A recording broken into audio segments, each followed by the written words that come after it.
les années se suivent et se ressemblent. Notre traditionnelle fête de la terre à l'assiette, qui a eu lieu début septembre et conduit en partenariat avec le GEDA, a connu un franc succès. La population de notre canton reste sensible et répond à l'appel lorsque l'on souhaite communiquer sur notre métier. C'est près de 400 repas composés d'un burger produit localement qui ont été servis à un public séduit par la randonnée et les concerts du soir. Les jeunes agriculteurs étaient aussi présents lors du comice agricole et ont participé à l'opération Sac de blé. Celle-ci ne sera pas reconduite cette année de par l'organisation de la fête départementale.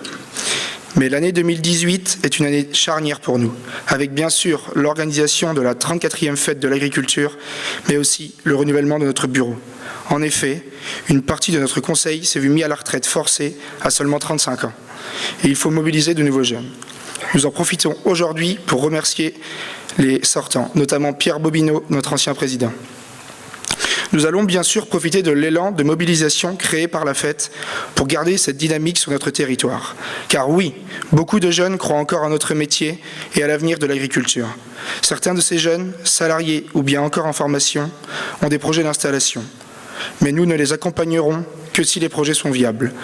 Il faut ainsi poursuivre et encourager l'accompagnement de ces jeunes dans leurs projets d'installation avec le parcours à l'installation et les installations aidées. Nous encourageons les jeunes à suivre ces parcours et à bien réfléchir leurs projets. Et nous félicitons les partenaires qui participent à ces démarches.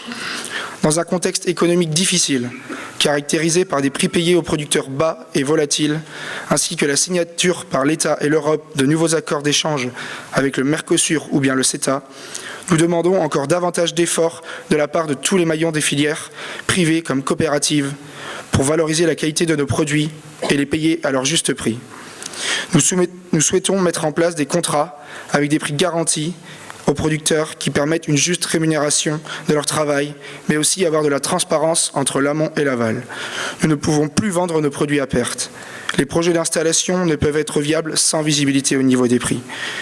Nous souhaitons également un allègement des démarches administratives de plus en plus lourdes et contraignantes qui demandent du temps aux exploitants et qui peuvent faire peur aux jeunes qui souhaitent s'installer. Mais nous n'oublions pas le point le plus important dans tous ces projets, l'humain. En effet, encore trop de projets ne sont pas viables et s'arrêtent au bout de seulement quelques années par manque d'accompagnement. Cela ne devrait pas arriver. Tiens, l'humain d'ailleurs, parlons-en. Peut-on encore accepter l'attitude de certains contrôleurs qui certes font leur travail, mais qui oublient rapidement quelques règles de politesse et de courtoisie? Nous avons eu le cas récemment. Un contrôleur a demandé, dès son arrivée, à un jeune installé, l'avis de décès de son père, décédé récemment, afin d'être sûr que la demande du report du contrôle était justifiée. De cette manière, c'est inacceptable. Remettons l'humain et le respect des hommes et femmes qui travaillent dans les exploitations au cœur des relations professionnelles et le moral de tous ces exploitants n'en sera que meilleur.